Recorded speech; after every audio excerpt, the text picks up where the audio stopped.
Want to go ahead and hit record? There we go. Okay. All right. Good morning. Welcome to our March Dig Deeper. I'm Jeff Hammond, Executive Director at International Ground Source Heat Pump Association. Thank you for joining us this morning. Let me share my screen. We'll go through some updates with what's going on with IGSHPA, and then I'll turn it over to our speaker. Pardon me while I share here. Hopefully everyone can see the slides.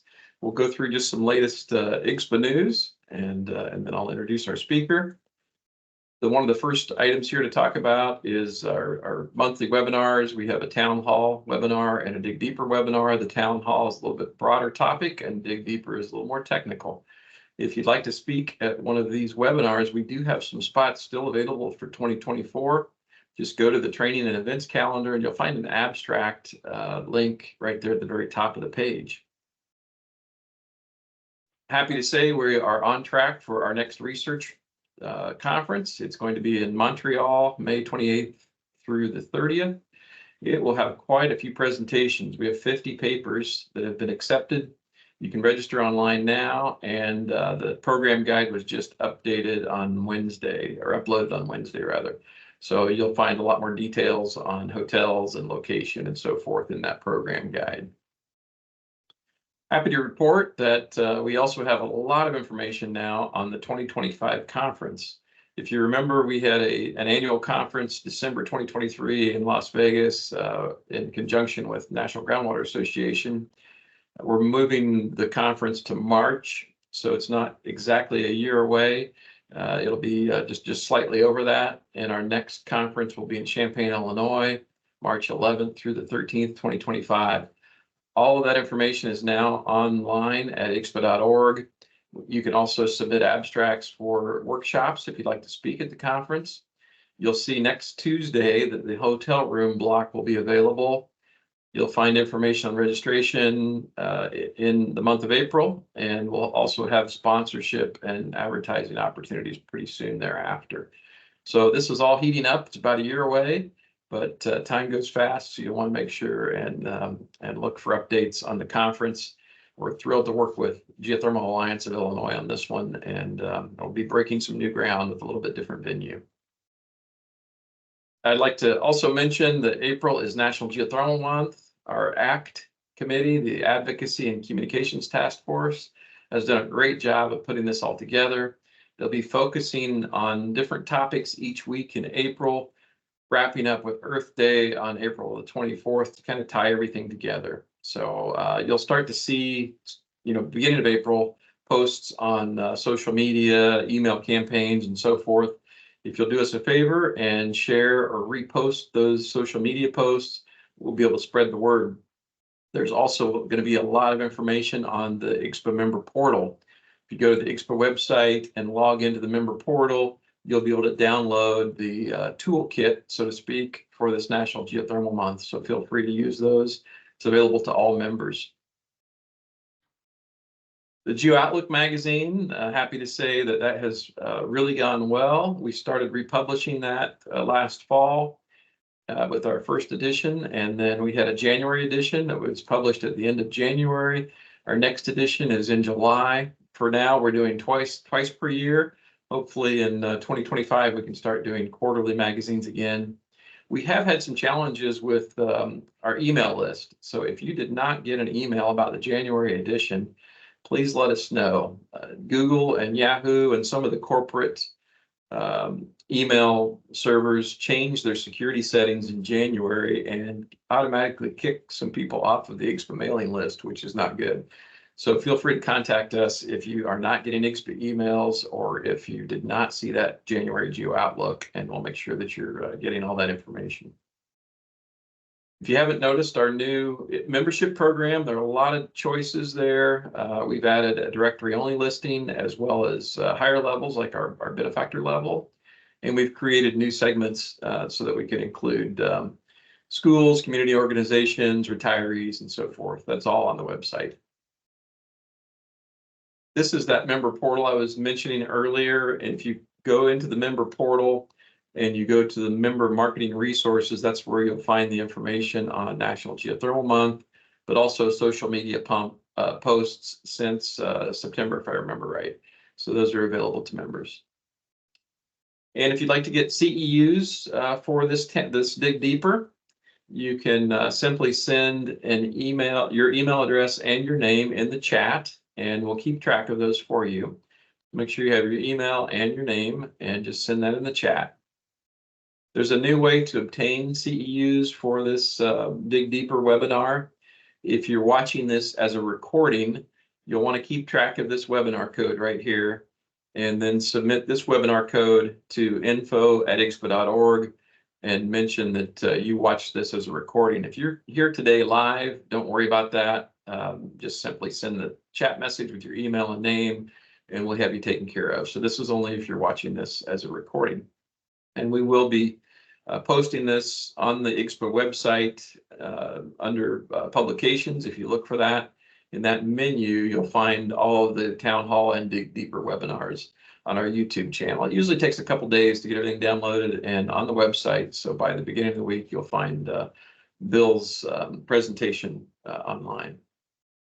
Just a few housekeeping questions. We have everyone muted at the moment, but you can submit your questions in the chat or Q&A, either way. And if you're not able to use chat or Q&A, I have some tips here coming up. In some cases, because of security settings, people cannot use the chat. You may see a message that looks like this on the right-hand side. You'll want to click OK so that you're able to use the chat. If that still does not work, we have added another way to do this. There's a Q&A icon. It should be on the top of your Teams application. You can submit questions either in Q&A or through the chat. We'll be monitoring those. If all else fails, raise your hand and we will unmute your microphone. So you want to make sure that you're able to participate. And if you're having technical difficulties, we'll make sure one of these ways works. Just a quick disclaimer and potential conflict of interest, and then I'll get ready to turn this over to Bill. The upcoming presentation represents the opinion of the presenter and does not represent any official position, opinion, or endorsement of any products or services by IGSHPA or its members. IGSHPA Town Halls and Dig Deeper webinars are for member updates and education on the latest information in the geothermal heat pump industry and are not meant to endorse one technology or brand over another. It is a presenter's responsibility to disclose any conflict of interest or position that may arise in the content of this webinar. And I'm happy to note that this is sponsored by Subterra Renewables. Subterra Renewables is a full-service geothermal drilling provider operating North America's largest fleet, over 500 projects completed in multi-res, single-family, and commercial sectors across Canada and the United States. With that, let me introduce Bill Eggertson. Bill has been in this industry for quite a long time. Feel free to share your screen whenever you're ready, Bill. Bill has been involved in renewable energy since 1985, managing the Canadian Association of Renewable Energies, Solar Energy Society of Canada, Earth Energy Society of Canada, Canadian chapter of IGSHPA, as well as contract positions with the Canadian Solar Industries and Canadian Wind Energy Associations. He was senior editor for Renewable Energy Focus magazine in the UK and solaraccess.com in the US. He was program manager for the UK government's climate security program in Canada, trained by Al Gore under the Climate Reality Initiative, and selected as a torchbearer in the 2020 Olympic relay. In 2006, he renovated his former residence into the top 20 of energy efficient homes in Canada by among other measures installing an oversized ground source heat pump. So I'm thrilled to turn this over to Bill Eggertson. Thank you so much for joining us this morning. Feel free to share your screen whenever you're ready. All right, and all I have to do is remember how to share the screen. How embarrassing. Sure. Sorry, Jeff. Oh, no worries. We're all on different technologies, from Teams to Zoom to Google Meet, so it's always a challenge in making sure we have the right information. Highly embarrassing. Tell you what, I'm going to sort of start my slideshow presentation right now while I figure out how to get my visual on. But thank you very much for the opportunity to present to your group here, Jeff. This is nice of you. There we go. Yes. And as you've said, I've been involved in renewable energy for about years and with climate change for almost as long. So I see the link between energy and environment as it's becoming quite clear. So I see the growing need for action, but above all, what I want to talk about today is I see a growing opportunity for geothermal. The talk that I'm going to be covering today was presented as green heat. It was the original impetus that we did, and I presented at COP11 in Montreal in 2005. So I've put a fair amount of work into this that hopefully I can convey to the audience and that it makes sense. It's based on data. And the part of the rule here is that I have to use data because it quantifies and qualifies the magnitude of the challenge, but it's also crucial for politicians and bureaucrats. They live on data, not necessarily pretty pictures. And if we want to get the regulations, the scenario setups that encourages the growth of this technology, we have to make sure that the politicians and bureaucrats understand. I will be citing Canadian data, slightly different than the US in terms of space heating and space cooling, but it's data, national data from 2020, and I only quote government data. The anecdote there is I was once testifying before a Senate committee, and at the end of the presentation, based on some numbers, the senator criticized me, said, the numbers. And it was a beautiful opportunity. I said, Senator, if you have a problem with the data, you have a problem with your people. I don't use industry data because you have to verify it. I use government data because I assume you have verified it. So if you don't like it, fix it. And that's why I only deal with government data. So today I'm going to compare two technologies, wind and solar, which I think by all accounts is about the sexiest technology you can get. I'm going to compare it with ground source heat pump, which I think many of us would agree is probably one of the least sexy technologies going. But before I start, whenever I talk to suppliers of energy, I start with the rule of 3C. You should know most of the concepts, but it's literally conserve, convert, and clean. So in terms of conserve, if you don't need the lights on or the windows open, stop it.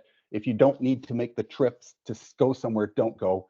Converting means that you shouldn't have any incandescent light bulbs in your house, that should be LED. And if you do have to take that trip, go with transit or carpooling. And ultimately, once you have reduced your energy demand to the lowest possible amount, use clean energy. That is a ground loop, and that's going to be the basis of my presentation today. I won't get into it, but if we fail as energy suppliers, energy providers, if we fail to meet the rule of 3C, I encourage you to take a look at the site that we've got set up called Caution World. But I don't want to get into that. I want to very quickly go through some energy numbers. Again, Canada, billion kilowatt hours in 2020. This is the consumption of secondary energy in Canada, 2,500 billion kilowatt hours. I've converted it from petajoules. Electricity production, Canada is predominantly hydro-based. We still have some fossil fuels. We're phasing out coal. We still rely heavily on natural gas, but nuclear and hydro are the base marks of our electricity generation. But what I'm going to be talking about today is wind and solar. So again, in 2020, wind produced 36 billion kilowatt hours and solar produced 3 for a total of 39. This is a number you have to remember going forward in this presentation. I am not going to talk about the challenges for ground source. We have enough.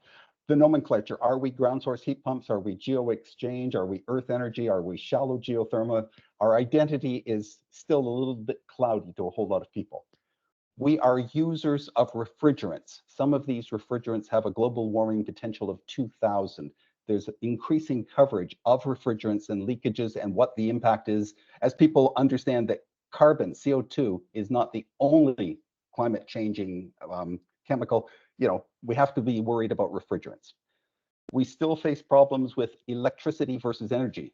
I'm sure it's the same in the United States, but up here in Canada, people use the term energy when they actually mean electricity. And I'm going to show you why that's wrong in a second. Electric vehicles, again, greater increased demand on the grid. If we continue to grow as we should, we will also be an increased demand on the grid. Cost versus investment, going to get into that, but the biggest challenge we've got is air source heat pumps. My internet searching, when people say heat pumps, in about 95% of the case, they are talking air source heat pumps. I still find people who don't know what ground source heat pumps are. So that's a challenge for us in terms of profile. So on the flip side of challenges is opportunities. And because there is growing awareness of renewable energy, growing subsidies of renewable energy, I would like to propose a 3-step program here that I think will give ground source the greatest opportunity to become an equal partner in the energy market. First step, far too many energy terms. They are designed to differentiate. They have evolved from, from legitimate or non-legitimate sources, but those are all energy descriptors. What we need to do is to consolidate that.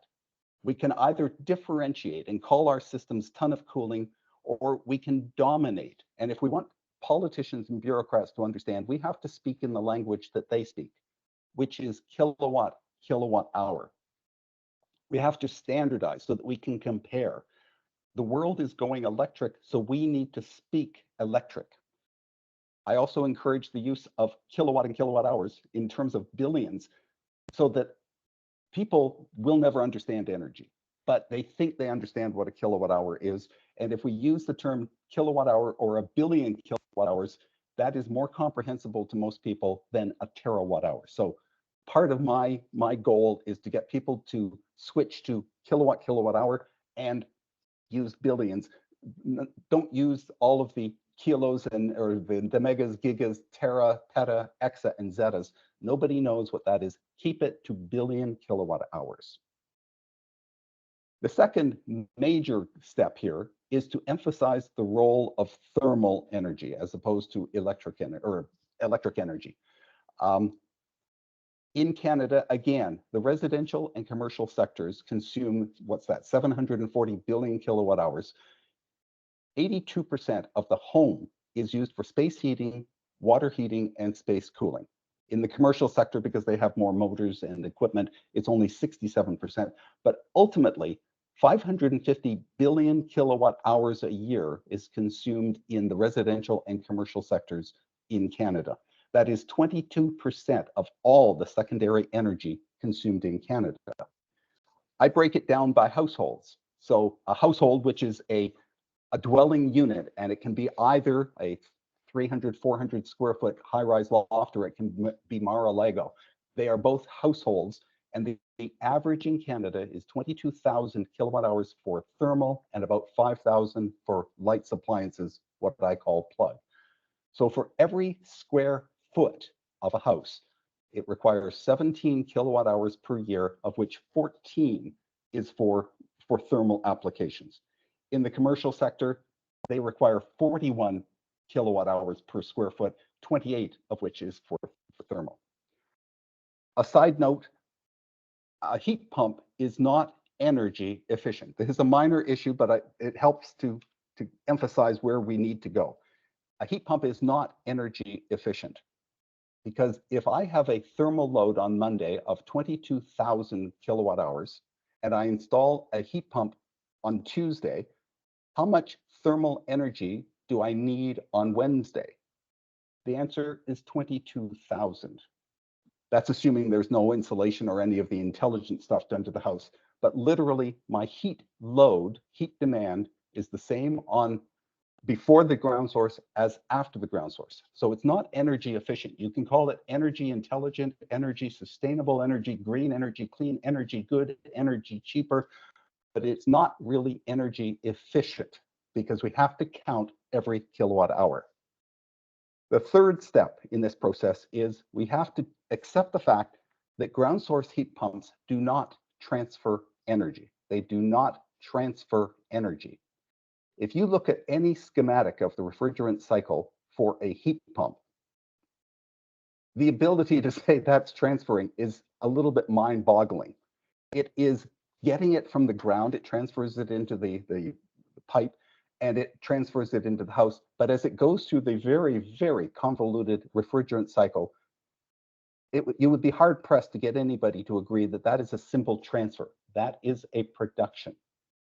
and it is a production of renewable energy. Governments call our technology a renewable energy, so we need to present as a renewable energy. The Natural Resources Canada has a web page talking about renewables, and they admit that in 2010, there were 95,000 ground source heat pumps producing. So even the federal government here in Canada recognizes that it produces 1.5 billion kilowatt hours. You can verify the output. If we count every kilowatt hour, a major advantage of this system of recognizing we produce is that we stop the greenwashing. Currently, people who recycle a paper napkin say that they're net zero in terms of garbage. That's wrong. And if we do not start to count the kilowatt hours that we produce, we are missing an opportunity to get in with the big guys. Semantically, you could still defend the fact that it transfers, but semantically, the proponents of transfer cannot deny that it is producing. And if we want to get, as I say, into bed with the big boys, let's start using the term producing renewable energy. So what does that mean? That means that in Canada, wind and solar in 2020 produced 39 billion kilowatt hours of renewable energy. The potential for ground source was 550. I think I know which of those two technologies is better. Just a quick comment in terms of net zero. We all recognize that if your house consumes 27,000 kilowatt hours, you somehow have to produce 27,000 kilowatt hours of renewable energy, or somehow it's got to be a 1-to-1 ratio. The concept behind NetZeroPLUS is that the ground source would produce 22, assuming an absolute minimum efficiency of COP4, which is 6,000 grid electricity I need, and assuming I haven't upgraded any of my appliances, so I'm at 5,000 for plug load.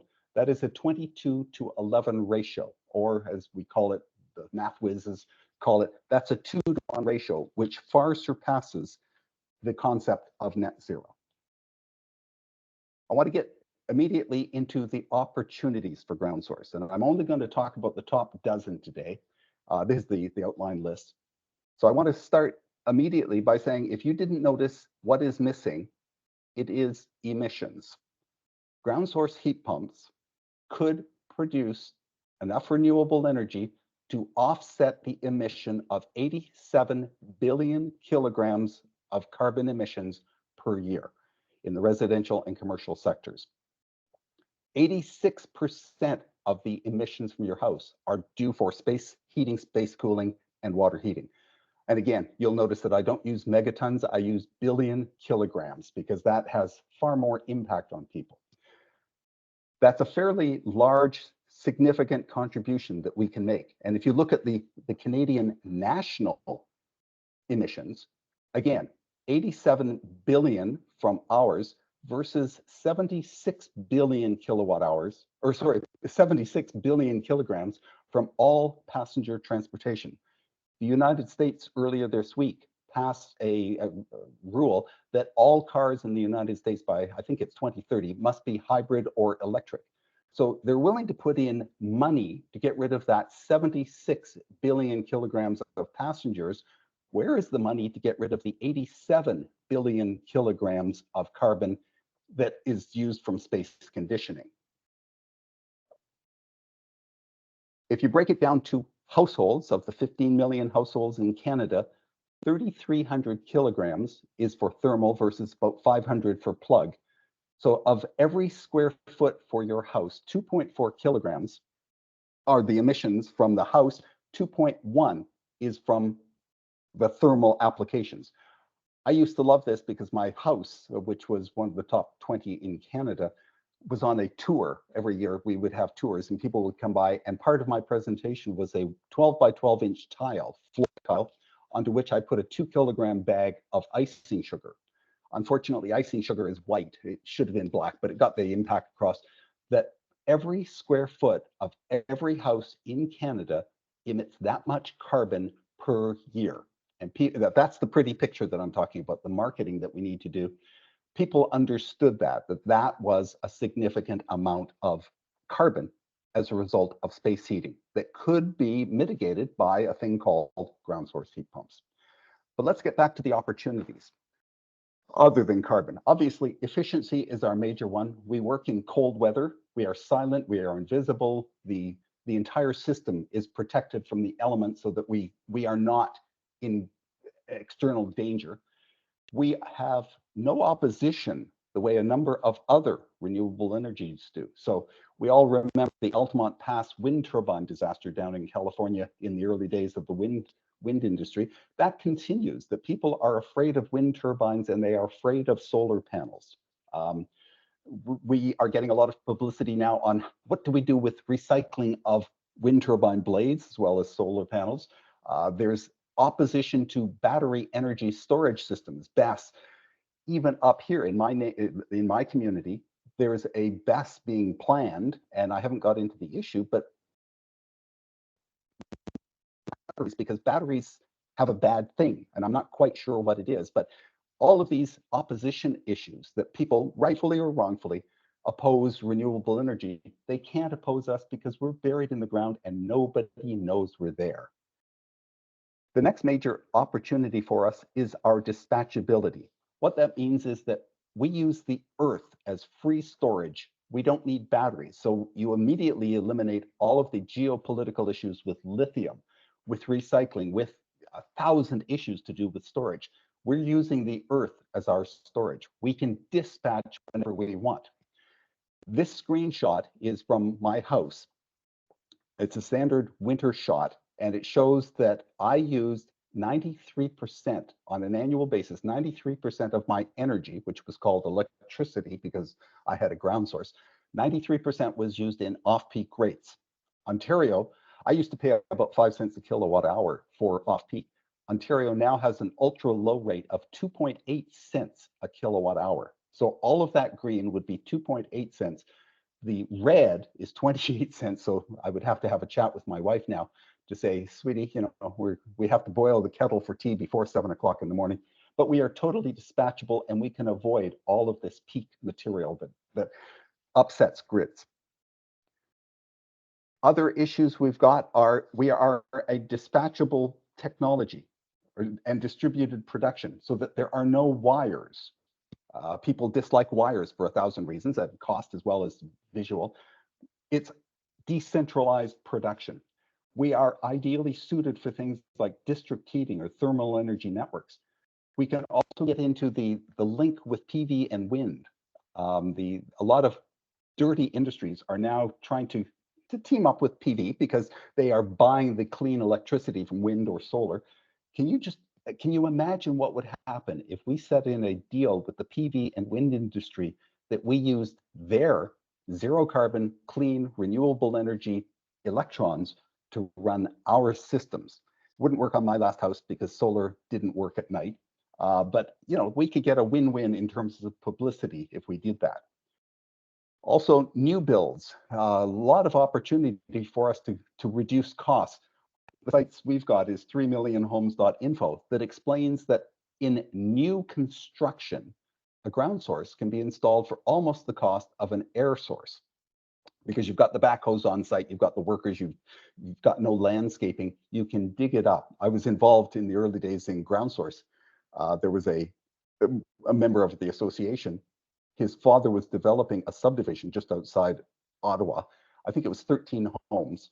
And on one weekend, the kid borrowed the dad's backhoe, dug in 13 loops, installed geothermal in 13 homes. The dad was thrilled because he was able to increase the selling price for those units.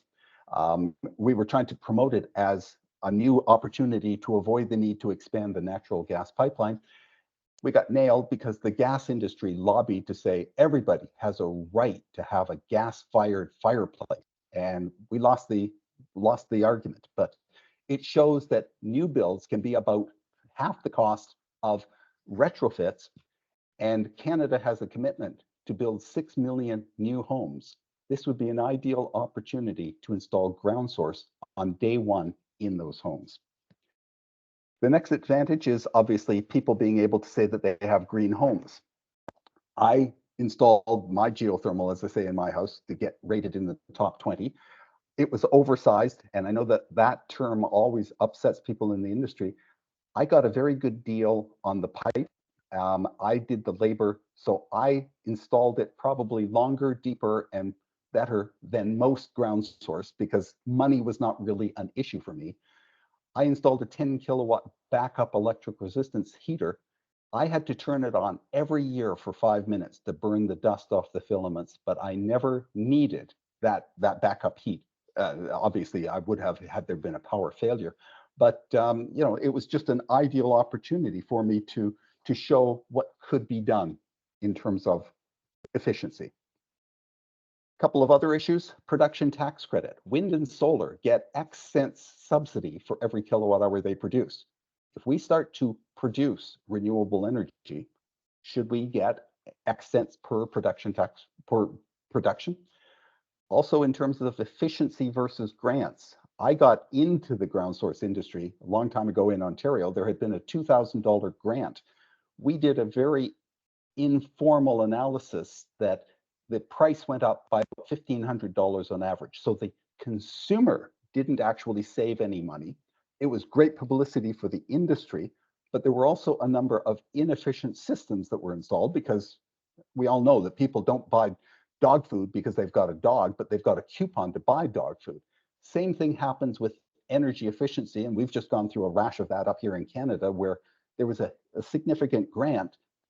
I'm not comfortably satisfied that the systems were designed as well as they should have been. So with the ability to say that we produce renewable energy, that allows us the opportunity to get a grant based on efficiency of unit.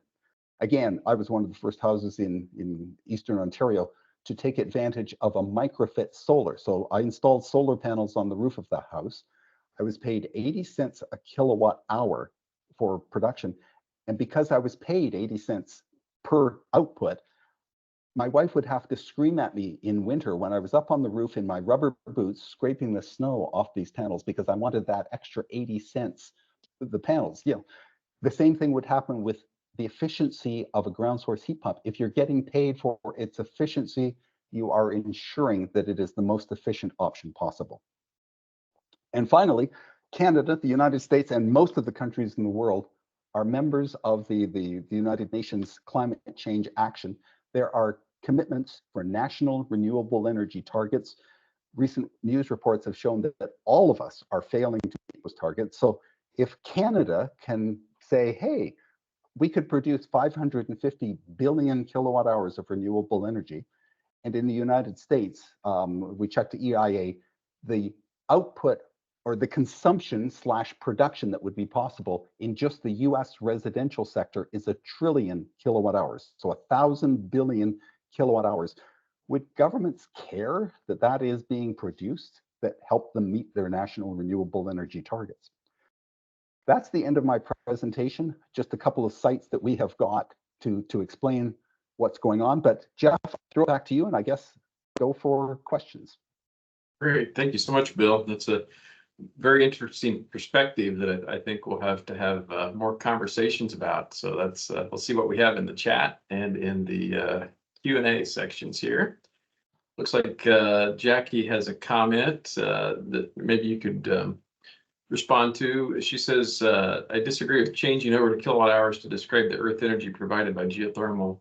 Reason is that lay people only understand a kilowatt hour is something you pay the electric company for. And calling ground energy kilowatt hours will confuse homeowners who will assume that it's energy they'll have to pay for the electric company for. Some people could be put off by geothermal. We should use another term for the earth energy to avoid this. What are your thoughts on that? Because we talked about kilowatt hours quite a bit here. I agree that people don't understand anything to do with energy. As I say, my propensity towards kilowatt hour is because I think a person understands a kilowatt hour more than they don't understand a kilowatt hour, even less than they understand a British thermal unit, or in the sense of our technology, ton of cooling. I never met anybody outside the industry that knew what I was blithering about when I talked ton of cooling. But if I said kilowatt hour, so Jackie's point is valid. Yes, I mean, is that something we have to pay? But if solar is producing X kilowatt hours, again, they've somehow been able to get people to understand that it's a good thing they are producing. It can be sold somewhere. All we have to do is say we are producing X kilowatt hours. We are consuming X kilowatt hours. Therefore, we are net zero plus. It's purely marketing, but the term kilowatt or kilowatt hours, and again, the United States is what? With Libya and Myanmar, the only 3 countries left in the world that are still on the imperial measure.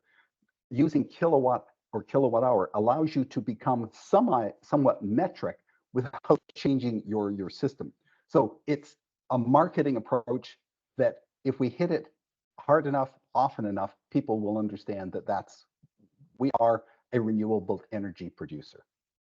Yeah, well, we definitely need more education, that's for sure. And I appreciate your comments on that, Bill. Laura has, she says no questions, but she does have a comment here. I love the focus on how we communicate about this technology and its impact. It's just as, if not more important as the technical details. So a good comment on that, Laura. Lance has a question here. Car batteries are rated in kilowatt hours, right? 80, 90, 100 kilowatt hours. So this will become a known amount of energy. Any thoughts on that? That's exactly, you're right. I mean, electric cars are kilowatts. What is the source of that energy? What is a kilowatt? I will always maintain that nobody, the anecdote I always use is I turn to people and say, do you know what a BTU is? And they say, yeah, it's a British thermal unit. Do you know what that means? And I mean, the answer for anybody who doesn't know, it's the energy emitted from the striking of a hardwood match. So an 80,000 BTU unit or fireplace or whatever, you're striking 80,000 hardwood matches all at once. You can get your head around that. That's a number. And it's a valid number, but kilowatt hour is the same. You don't know what I'm talking about. So let's talk about something that at least is a common dialect for you. We need to speak in the same language. And as I said, if the world is heading towards electrification and electricity, our technology needs to be called electric so that people can understand what it is we do, where we fit in the comparison model. For sure. Thank you, Bill. So Jeff has an interesting comment that you may want to reply to. He says he likes the term designing underground power plants. What's your thought on that? I stay away from the word power because that implies electricity. And that's a bit ironic that I'm talking about saying we are kilowatt producers, but I'm afraid of using power plants. I'm not opposed to it. Underground power plants infer that we've got a nuclear reactor under our back deck. Yeah, so there are better ways of doing it. I'm not opposed to underground power plants. It's just we are not really power, we are thermal. But people don't understand thermal, so you have to say that we are thermal kilowatt hours. It's tricky. I'm not saying it. I've been working on it for 20 years and failed to get traction. It's a very difficult thing, but I think now the status of the world as we move towards electrification, this is where we get in, that we dominate and not differentiate. This topic certainly gets us thinking, doesn't it? Steve has a question. Are the electric utilities in Canada interested in loop ownership, loop leasing, or third-party ownership, geothermal loops as, in quotes, utility thermal infrastructure? My understanding is the utilities in Canada don't understand what ground source geothermal is. Again, the argument I had with the head of a local distribution utility with my site, and he couldn't understand how I could avoid peak usage that much. And it wasn't just monetary. I mean, he'd like to make more money by selling me a whole lot of electricity during that time. But I argued, I'm helping you because here in Ontario, we are predominantly nuclear. We're 60% nuclear, 20% gas. So if I can use baseload electricity to run my heat pump, because we can't get rid of the nuclear, we can't store it. Yeah, you can do pumped storage, hydro.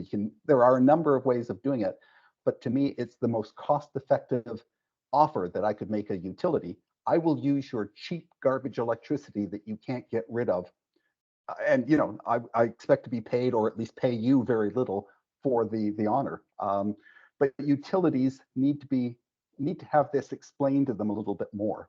And currently, we are not doing that. They are aware of the fact that air source sucks a lot of electricity, and they know that it sucks a lot in cold weather. And usually people turn them on when they're awake. So they need to insulate their houses so they can do what I did and use it in off-peak periods. That's what the utility will understand. Okay. Yeah, we need to definitely talk about peak loads for sure. All right, I don't see any other questions, Bill. We still have, about 15 minutes or so. If there's anything else that you'd like to, oops, here, but one just came in. What timing here? Paulina asked the question, switching to kilowatt hours will allow ground source heat pump to be compared with air source heat pumps. Can you comment? Perfect timing. The answer is yes, because air source, how do I explain this simplistically? Air source will produce 22,000 kilowatt hours of thermal energy a year. A ground source will produce 22,000 kilowatt hours a year. A ground source will only require 6,000 of grid. An air source will require a very large amount more. I mean, potentially 15,000 kilowatt hours.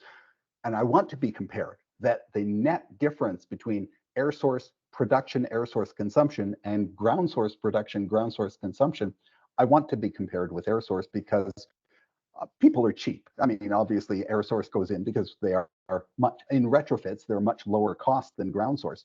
But I do want people to know that literally my ground source will produce the same amount as your air source, but I will require less electricity, therefore I'm paying less to run it than your air source. Yeah, we're comparing output and input, so that's a good way to look at it for sure. Yeah. I think Bob may have a challenge with the chat feature here, and he has his hand up. Go ahead, Bob.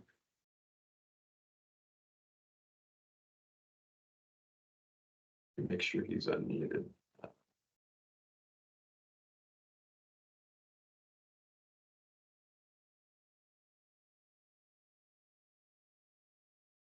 Looks like he's muted. Let me see if I can unmute.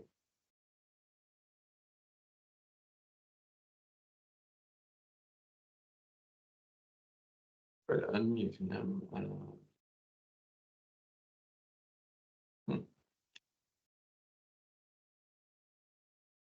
Bit of a challenge there. Let's see, let me check back here in the chat message. We'll work on that. Kyle has a question here. I've been exploring installation costs for commercial buildings, and the payback period is so long, it's a challenging sale. Commercial wants to see 7-year max versus realistically 15 years. Any suggestions on that, Bill? Again, we're talking new retrofit. Kyle's is totally valid on retrofit, even in the residential market, to dig up the backyard. I dug up my backyard, I messed up my wife's garden, blah, blah, blah, so there was a little bit of flack there. But the average person, if they think that an air source can provide them all of their heat and cooling and hot water for the year, and it's only, for easy math, $100 versus $200 to install a ground source, they will automatically defer to air source. Same thing with commercial. Can you get it down to the 15? What was Kyle's point? The number of years. There are a lot of ways of reducing costs on new construction. Again, it should be mandatory in building codes to do it on new construction. First off, retrofitting, a little bit of a problem. But again, if you then say that you are producing, and in that commercial site, make it the same as a house, you're producing 22,000 kilowatt hours. Are you getting a production tax credit for that? Are you getting a carbon offset? Are you able to say that your office building is net zero plus, and you put a little sign outside showing that you are producing this amount of thermal energy, renewable energy, and you are consuming this amount of grid electricity? That's a marketing approach. Can you get it down to below 15? I mean, everything is a numbers game. Have you insulated your building properly? Blah, blah, blah, blah, blah. So it's possible, but not universally practical. Thank you, Bill. Yeah, we're having a hard time unmuting Bob. Angela, can you try to unmute all of the attendees? In the meantime, we do have some more questions in the chat. Stephen says, in the US, we have a large cooling climate load in the south, and there's a disadvantage for using ground source heat pumps. You don't have that in Canada. Comments on that?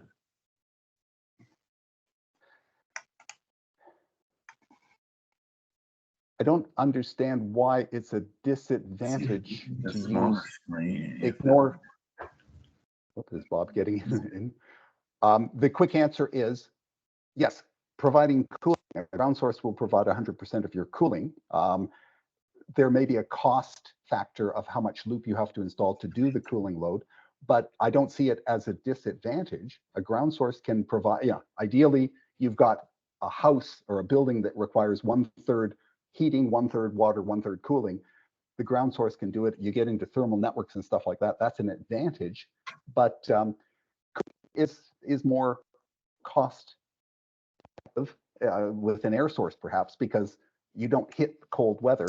I don't know how to answer the question intelligently. Okay. Well, and we do have some good examples. You know, there are a good percentage of schools in Texas that are geothermal. And we have neighborhoods, in fact, around the Austin area that are geothermal. So it does have some real benefits in cooling, especially from a peak demand standpoint. So appreciate the comments on that. I believe we have our microphone issue taken care of. Bob, are you able to speak now with your question? You're turned off. Your turn. Do you want it back on? Yeah. I can hear you now.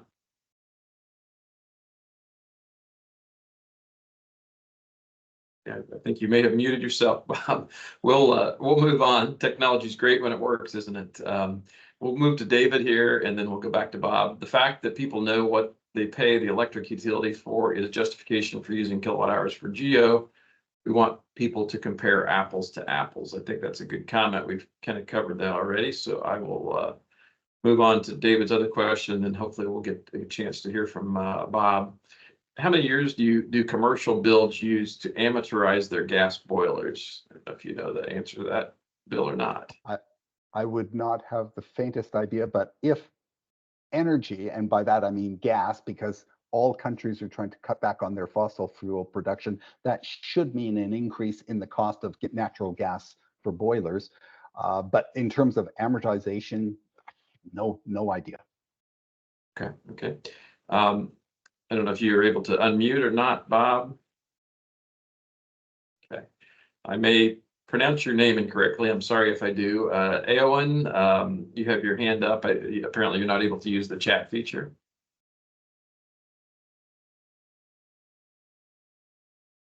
Okay. Well, I'm sorry, we're not.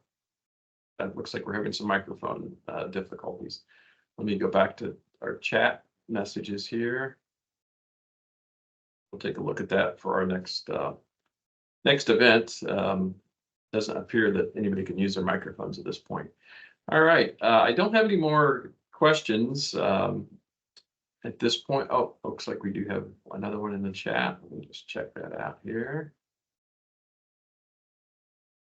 Okay, I do see your chat message here, Aowen, but I don't see the question. Is my mic working now? Your mic is working now.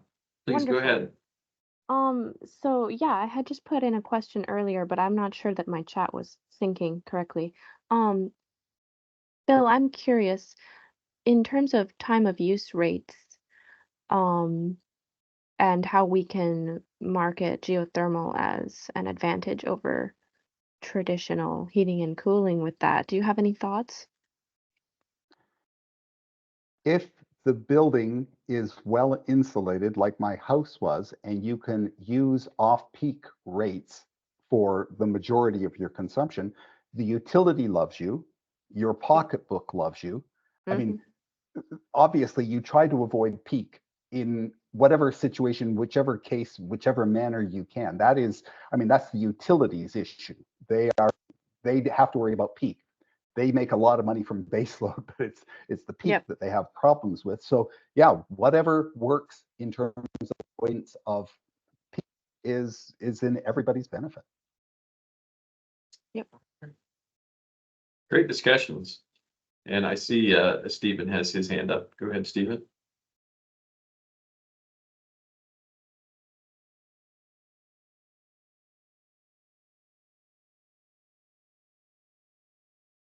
Sure. He is unmuted at this point. Let me go back to Okay. Q&A. Oh, go I'm ahead, here Stephen. now. Okay. I'm the one with the question about the ground force heat pump being a disadvantage in the cooling climate in the South. So the problem that we've been having is for heat pumps, the energy that we get from cooling, um, we save the energy into the ground. Okay, so in Canada, you get to reuse that energy for heating, but in the South, because we're a cooling climate, more cooling climate than heating, the ground heats up, and if it continues to heat up, we can't our cooling capability reduces, and therefore the cooling load is higher than heating load, and that's a problem for us. And people get upset. So we have to find a way to cool the ground to reclaim that energy. And I can see for a power plant that might be good, but for residential, it's a problem.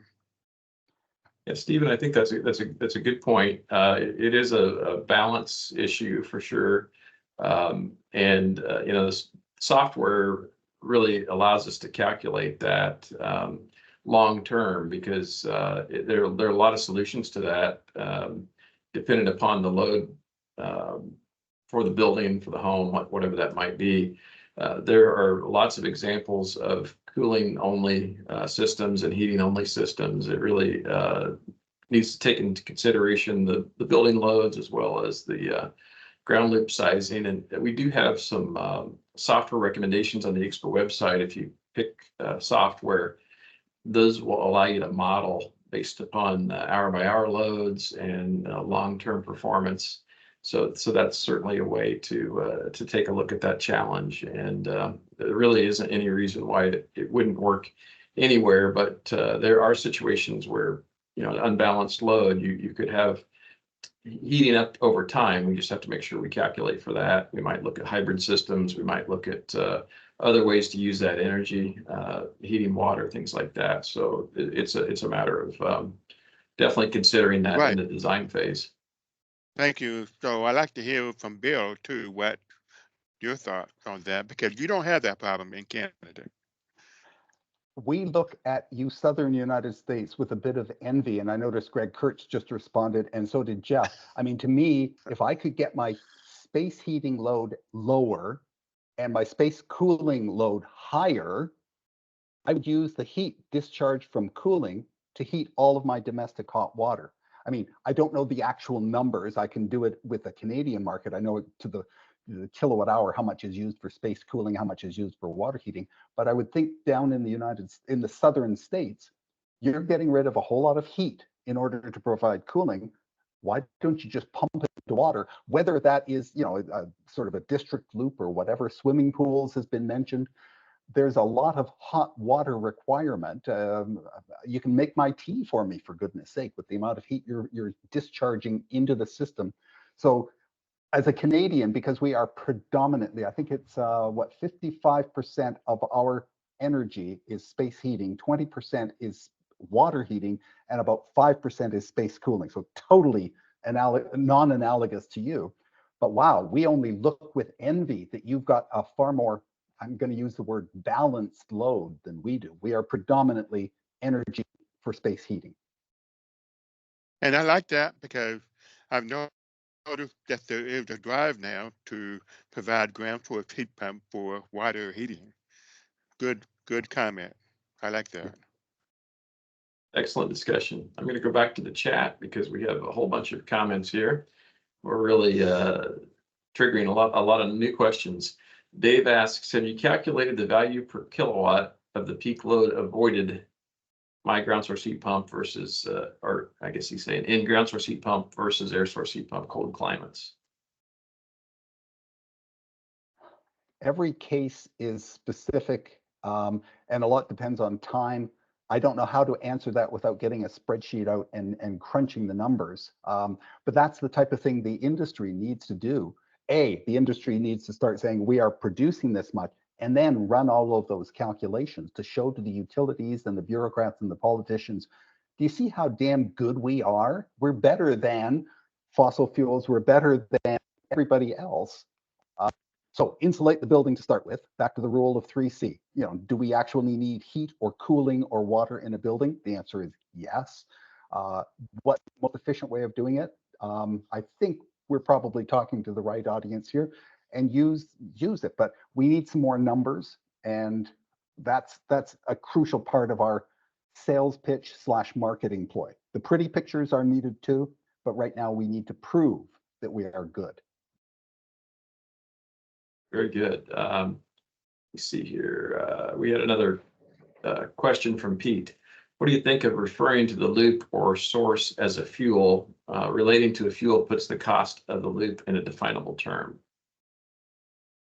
I agree that we need to redefine our terminology. Again, my preliminary challenge was, are we ground source, geo exchange, earth energy? What the heck are we? So the point is very valid. What are the various components? Should we call the box in the basement a compressor, a refrigerant cycle? Surely we are creative enough that we can come up with sexy new terms. That I was involved with wind and solar in the early days. I worked for the Solar Industries Association when PV was just coming in. We were still dealing with solar domestic hot water and car washes. And everything was, in those days, wow, this is the future of the world. We can get all of our hot water by simply pointing a metal barrel at the sun. And it worked. PV came in, they were sexier, they were neater. Nobody has solar domestic, very few people have solar domestic water heaters anymore. So the point is valid. Can we call the various components of our system something different?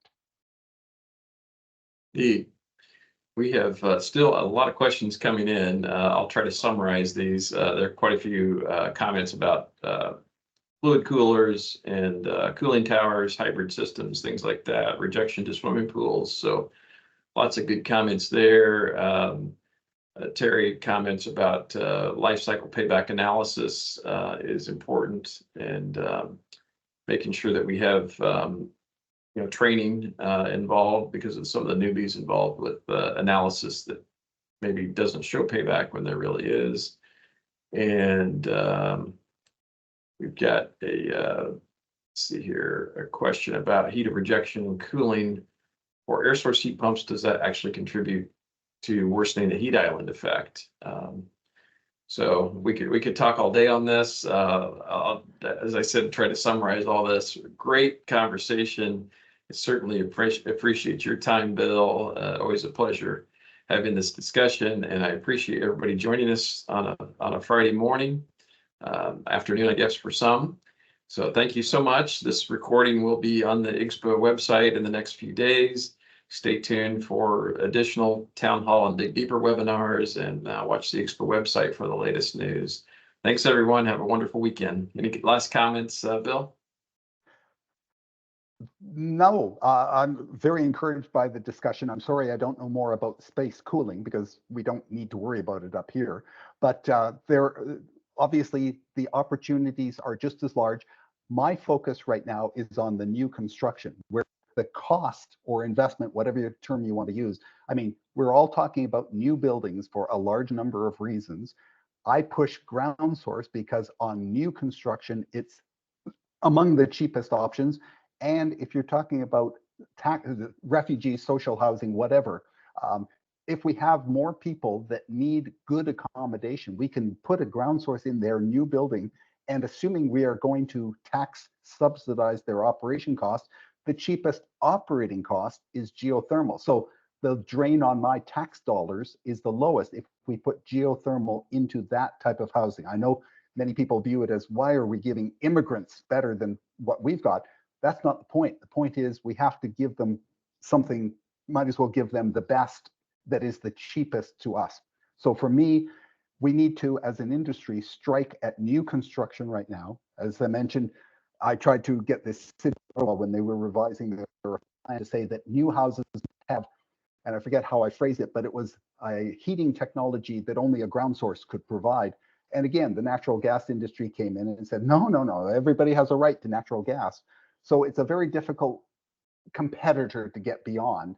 But it needs to be done. And I think if the industry just gets creative and inventive and relabels things, but certainly quantifies the amount they get out there and emphasize the thermal energy, I can only see good things for ground source. Excellent. All right. Well, thanks again, everyone. Take care. See you. Thanks, Jeff.